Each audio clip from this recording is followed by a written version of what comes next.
ఈ వీడియోలో మనం కదిరి క్షేత్రంకు ఈ పేరు ఎలా వచ్చింది, నరసింహస్వామిని కాటమరాయుడుగా ఎందుకు పిలుస్తారు, ఇక్కడ రథోత్సవం ప్రత్యేకత, ఇంకా ఈ క్షేత్రంలో సైన్స్కి కూడా అంతుబట్టని రహస్యం గురించి మరియు మరిన్ని విశేషాలను తెలుసుకుందాము.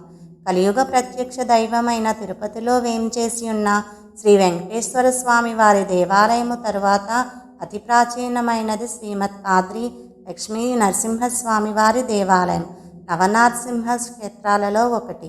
అటు మనిషితో కానీ ఇటు జంతువుతో కానీ ఏ ఆయుధంతో కానీ పగలు కానీ రాత్రి కానీ ఇంటిలో కానీ బయట కానీ మరణం లేకుండా వరం పొందిన హిరణ్యకశిపుడు ఆగడాలకు అంతే లేకుండా పోయింది. విష్ణు భక్తులను హింసిస్తూ చివరికి హరిభక్తుడైన తన తనయుడు ప్రహ్లాదుడిని కూడా విడిచిపెట్టలేదు. హరి ఎక్కడ ఉంటాడు అని హిరణ్యకశిపుడు ప్రశ్నించగా హరి లేని చోటు లేదు, అంతటా ఉంటాడు అని ప్రహ్లాదుడు చెప్పగా ఈ స్తంభంలో కూడా ఉంటాడా, ఉంటే చూపించు అని అడుగగా శ్రీ మహావిష్ణువు ప్రహ్లాదుడిని రక్షించుటకు స్తంభం నుండి సగం సింహంగా సగం మనిషిగా నరసింహస్వామి రూపంలో ఉద్భవించి సాయం సమయంలో గుమ్మంపై కూర్చొని హిరణ్యకశిపుని తన ఒడిలో పడుకోబెట్టుకుని గోళ్లతోనే సంహరించారు. హిరణ్యకశిప సంహారం తర్వాత కూడా స్వామి ఆగ్రహం చల్లారకపోవడంతో ఉగ్రరూపంతో గీంకారం చేస్తూ కదిరికి 2 కిలోమీటర్ల దూరంలోని ఓ పర్వతానికి చేరుకున్నాడు. దీన్ని గమనించి దేవతలు ప్రహ్లాదుడితో సహా ఈ పర్వతం మీదకి వచ్చి స్వామిని శాంతింపచేయడానికి అనేక స్తోత్రాలను పఠించారు. దీంతో నరసింహుడు శాంతించాడు. దేవతలు స్తోత్రాలను పఠించడం వల్లే ఈ పర్వతానికి స్తోత్రాద్రి అని పేరు వచ్చింది.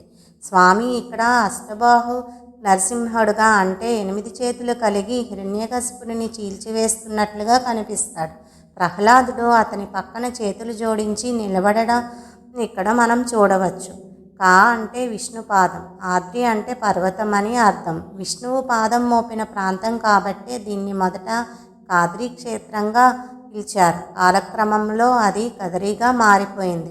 ఒరిస్సా రాష్ట్రంలోని పూరీ పట్టణంలో వెలసి ఉన్న కొయ్య జగన్నాథుని వలె ఈ క్షేత్రమున నరసింహస్వామి వారు కదిరి వృక్షము వేర్ల వద్ద చాలా కాలం వెలసి ఉన్నారని ప్రతీతి.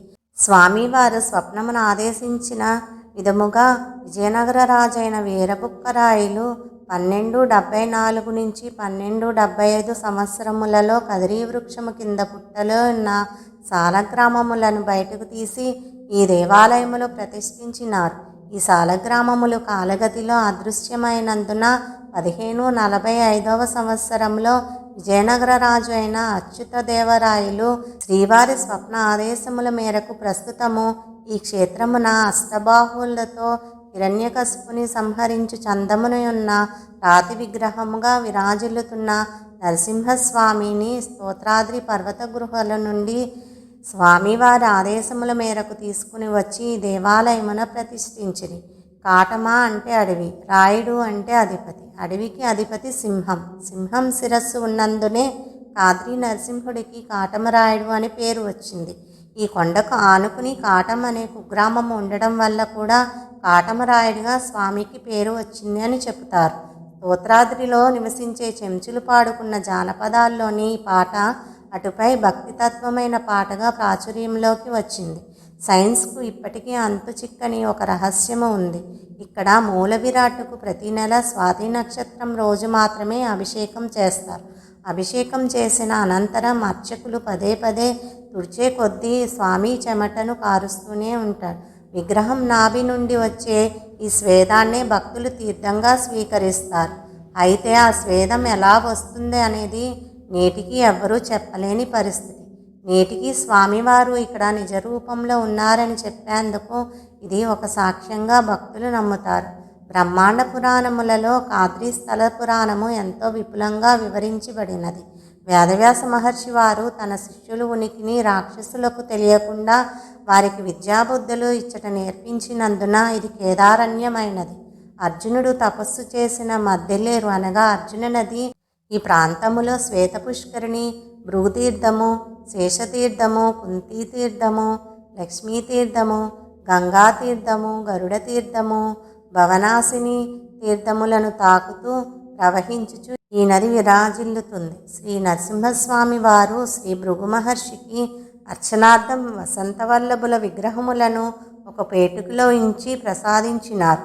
ఆ విగ్రహములను స్వామివారి స్వప్న ఆదేశముల మేరకు భృగుతీర్థము నుండి బయటకు తీసిన వసంతవల్లభుల ఉత్సవ విగ్రహములను స్వామివారి ప్రస్తుత మూల విరాట్ను అత్యంత వైభవంగా రాజసం ఉట్టిపడు రీతిన ఆడంబరముగా వసంత ఋతువులలో ఈ దేవాలయములో ప్రతిష్ఠించడం వలన ప్రతి సంవత్సరం ఫిబ్రవరి మరియు మార్చి నెలల్లో ఇక్కడ బ్రహ్మోత్సవాలు చాలా వైభవంగా జరుగుతాయి. తిరుమలలో జరిగే బ్రహ్మోత్సవాల తర్వాత అంత ప్రముఖంగా ఇక్కడ బ్రహ్మోత్సవాలు ఉంటాయి. కదిరి శ్రీ లక్ష్మీ నరసింహస్వామి రథోత్సవం చాలా ఘనంగా జరుగుతుంది. ఈ రథోత్సవం దేశంలో పూరి జగన్నాథ రథోత్సవం తర్వాత అత్యంత పెద్దదిగా చెప్తారు. లక్షలాది మంది భక్తులు ఈ రథోత్సవంలో పాల్గొంటారు. రథోత్సవం జరిగిన సమయంలో రథం మీదకి భక్తులు మిరియాలు మరియు పండ్లు చల్లుతారు. వాటిని భక్తులు మహాప్రసాదంగా తీసుకుంటారు.